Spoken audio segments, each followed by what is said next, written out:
Hello students. तो आप सभी बच्चों का स्वागत करता हूं अपने चैनल पर जिसका नाम है वीरेंद्र प्रसाद। तो बच्चों, आज मैं एक नया सीरीज़ शुरू कर रहा हूं क्लास 9th के स्टूडेंट्स के लिए, मैथमेटिक्स से बच्चों, और सभी स्टूडेंट्स के लिए। ये जो है स्टूडेंट्स, मैंने सेलेक्ट किया है चैप्टर 8। चैप्टर का नाम है क्वाड्रिलैटरल्स, और आज स्टूडेंट्स पार्ट 1 दे रहा हूं। और इसमें आज हम इंट्रोडक्शन और एंगल सम प्रॉपर्टी की चर्चा करने वाले हैं स्टूडेंट्स, ठीक है ना। तो चलिए आगे बढ़ते हैं और एक एक करके इसको समझते हैं बच्चों, ठीक है। एक एक करके नोट भी करते जाइएगा सारे स्टूडेंट्स। तो चलो स्टूडेंट्स, एक एक करके शुरू करते हैं। पहले तो ये जान लेते हैं स्टूडेंट्स कि ये जो क्वाड्रिलैटरल है, तो क्वाड्रिलैटरल मीन्स वैसा प्लेन फिगर जो 4 साइड्स से बाउंडेड हो, ठीक है बच्चों। इसमें 4 साइड्स होने चाहिए। तो देखो, जैसे मान लो कि अगर हम यहाँ पर ये एक डायग्राम बनाते हैं, ये मैंने एक रेक्टेंगल का डायग्राम बनाया, ठीक है ना। ये मैंने यहाँ पर एक रेक्टेंगल का डायग्राम यहाँ पर हमने बनाया, ठीक, वेरी गुड। तो ये जो रेक्टेंगल का मैंने डायग्राम बनाया स्टूडेंट्स, इसमें आप देख सकते हो कि इसमें जो है 4 साइड्स हैं, ठीक है। इसके बाद अगर देखा जाए इसको ध्यान से, तो ये कुछ कैटेगरीज इसमें हो सकते हैं, कुछ काइंड्स हो सकते हैं। उसी को आज हम लोग एक एक करके पढ़ते हैं स्टूडेंट्स, ठीक है। तो चलिए एक एक करके इसको हम लोग सॉल्व करते हैं और समझते हैं। देखो, हम लोग शुरू करेंगे स्टूडेंट्स। सबसे पहले शुरू कर रहे हैं हम लोग एक रेक्टेंगल के साथ। ये रहा एक रेक्टेंगल, ये एक स्क्वायर, ठीक है बच्चों, ये एक स्क्वायर। देन आफ्टर एक पैरेललोग्राम,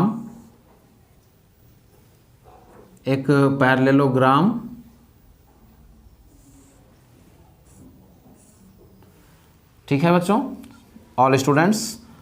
इसके बाद एक रोम्बस,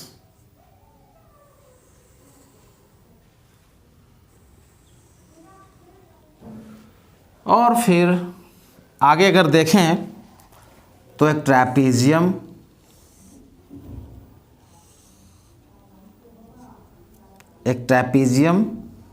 ठीक है। और इस ट्रैपीजियम के बाद हम लोग बात करने वाले हैं काइट के बारे में, ठीक है। हम लोग एक काइट के बारे में भी यहाँ पर पढ़ते हैं स्टूडेंट्स, ठीक है। ये रहा एक काइट। तो ये जो है, इतने कैटेगरीज हैं क्वाड्रिलैटरल्स के। जेन्युइनली काइट के जो दोनों डायगोनल्स होते हैं स्टूडेंट्स, काइट के जो दोनों डायगोनल्स होते हैं वो आपस में परपेंडिकुलर होते हैं। ये देखो, ये जो दोनों डायगोनल्स है बच्चों काइट का, ये आपस में परपेंडिकुलर है, अच्छी बात है। तो यहाँ पर आप देखो, ये जो ट्रैपीजियम है, ये 2 तरह के हो सकते हैं स्टूडेंट्स। एक हो सकता है स्कैलिन ट्रैपीजियम, ठीक है, मैं सिर्फ बोल देता हूँ। एक होता है स्कैलिन ट्रैपीजियम और एक होता है आइसोसेल्स ट्रैपीजियम।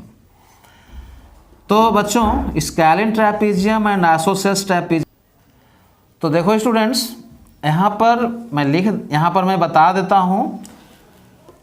देखो, वैसा ट्रैपीजियम जिसके नॉन पैरेलल साइड्स इक्वल हों, वैसा ट्रैपीजियम जिसके नॉन पैरेलल साइड्स इक्वल हों, वो कहलाता है आइसोसेल्स ट्रैपीजियम। और बच्चों वैसा ट्रैपीजियम जिसका नॉन पैरेलल साइड्स अनइक्वल हो, ठीक है, नॉन पैरेलल साइड्स। देखो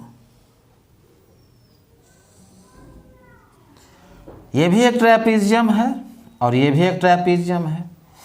ये रहा इसका नॉन पैरेलल साइड्स स्टूडेंट्स।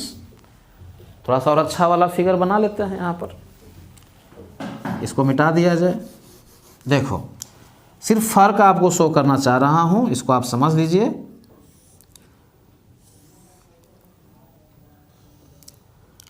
देखो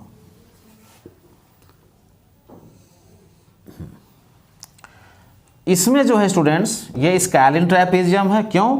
क्योंकि इसके नॉन पैरेलल साइड्स अनइक्वल हैं और इसके नॉन पैरेलल साइड्स इक्वल हैं। तो ये आइसोसेल्स ट्रैपीजियम, ये स्केलिन ट्रैपीजियम, ठीक है। बाकी डिफिनीशंस तो आपको पता ही है। और एक चीज़ और है स्टूडेंट्स कि जो क्वाड्रिलैटरल होते हैं उसको तो पहले हम लोग दो पार्ट में बांटते हैं, एक कन्वेक्स क्वाड्रिलैटरल और एक कनकेव क्वाड्रिलैटरल। ये सारे के सारे एग्जाम्पल्स कन्वेक्स क्वाड्रिलैटरल्स के कहलाएगा। और यहाँ पर बाकी सभी के सभी जो क्वाड्रिलैटरल्स का मैंने एग्जाम्पल दिया है वो सभी के सभी कन्वेक्स हैं, ठीक है ना। अब यहाँ पर एक टॉपिक आता है angle sum property of a quadrilateral. Angle sum property of a quadrilateral.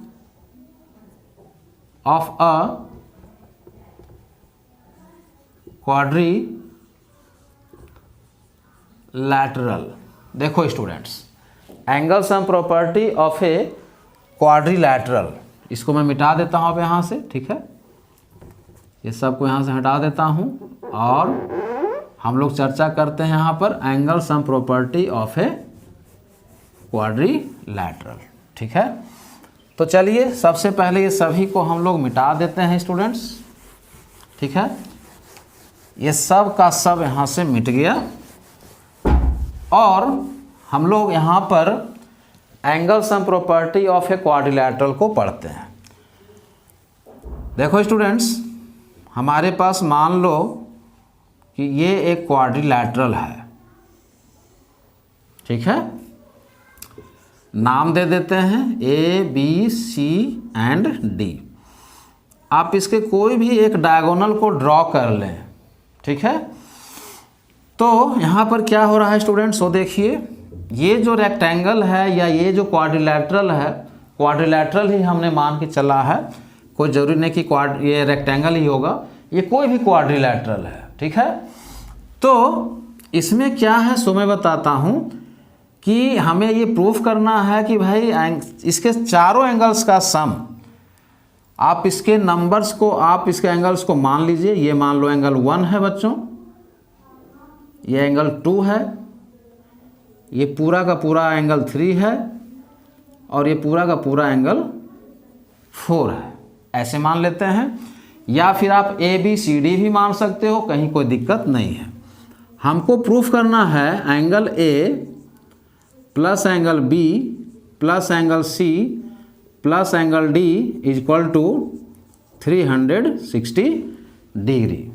तो ऐसा करते हैं स्टूडेंट्स कि हम लोग पहले ट्रायंगल ए बी डी में चलते हैं। तुम बी सी डी में भी जा सकते हो, कहीं कोई दिक्कत नहीं है। चलो हम ए बी डी में चलते हैं। देखो इन ट्रायंगल ए बी डी क्या होगा स्टूडेंट्स, एंगल का जो सम होता है ट्रायंगल का वो होता है 106। ट्रायंगल का जो एंगल्स होते हैं बच्चों वो होता है 180 डिग्री, 180 डिग्री। तो ऐसा करते हैं कि हम लोग इसके सभी एंगल्स को लिखते हैं बच्चों। तो ये तो एंगल ए हो गया, ये वाला एंगल क्या हो जाएगा, इतना बड़ा angle, angle A B D हो जाएगा बच्चों, एंगल ए बी डी हो जाएगा। और फिर ये इतना बड़ा एंगल क्या होगा, ये इस एंगल को चलो हम लोग ले लेते हैं, ठीक है। तो ये होगा बच्चों B D A, angle B D A is equal to 180 degree, इसको आप 1 मान लीजिए। फिर इसमें आ जाइए, इन ट्रायंगल बी सी डी, इन ट्रायंगल बी सी डी। चलिए आगे देखते हैं क्या होता है इसमें तो एंगल सी होगा स्टूडेंट्स, फिर ये वाला एंगल लिखना है हमें, ठीक है ना। तो ये एंगल लिखिए, ये एंगल क्या हो जाएगा, angle C B D, angle C B D, ये एंगल लिखा गया। अब आपको इस एंगल को लिखना है, तो angle C D B, angle C D B is equal to 180 degree. ठीक है स्टूडेंट्स, ये मान लेते हैं स्टेटमेंट 2। नोट करिए इसको पहले सारे स्टूडेंट्स अच्छे से, ठीक, वेरी गुड, नोट करिए। अब इसके कॉरस्पॉन्डिंग टर्म्स को हम लोग बच्चों ऐड कर देंगे, ठीक है। लेफ्ट साइड पूरा एक साथ ऐड कर देंगे, राइट साइड और राइट साइड एक साथ ऐड कर देंगे। तो देखिए क्या बनता है, angle A plus angle A B D plus angle B D A plus angle C plus angle C B D plus angle C D B is equal to 180 plus 180। ठीक है स्टूडेंट्स, तो देखो एंगल ए और angle C तो हमने पहले लिख दिया। अब हम लोग यहाँ पर देखते हैं ए बी डी, इस एंगल को देखो तो ए बी डी और एक एंगल होगा कहीं पर सी बी डी। देखिए यहाँ पर है सी बी डी, इन दोनों को आप एक साथ लिख लो, एंगल ए बी डी और एंगल सी बी डी को हमने एक साथ लिख लिया स्टूडेंट्स, ठीक है। तो ए बी डी और सी बी डी मिलकर के पूरा एंगल बी हो जाएगा। अब बाकी जो बचा उसको भी आप साथ लिख लीजिए यहाँ पर, ठीक है। चलिए मैं यहाँ लिख देता हूँ, angle B D A plus angle C D B is equal to 180 plus 180 is equal to 360 degree. यहाँ पर भी था ये 180 डिग्री 180 डिग्री, ठीक है बच्चों, वो अंडरस्टूड है।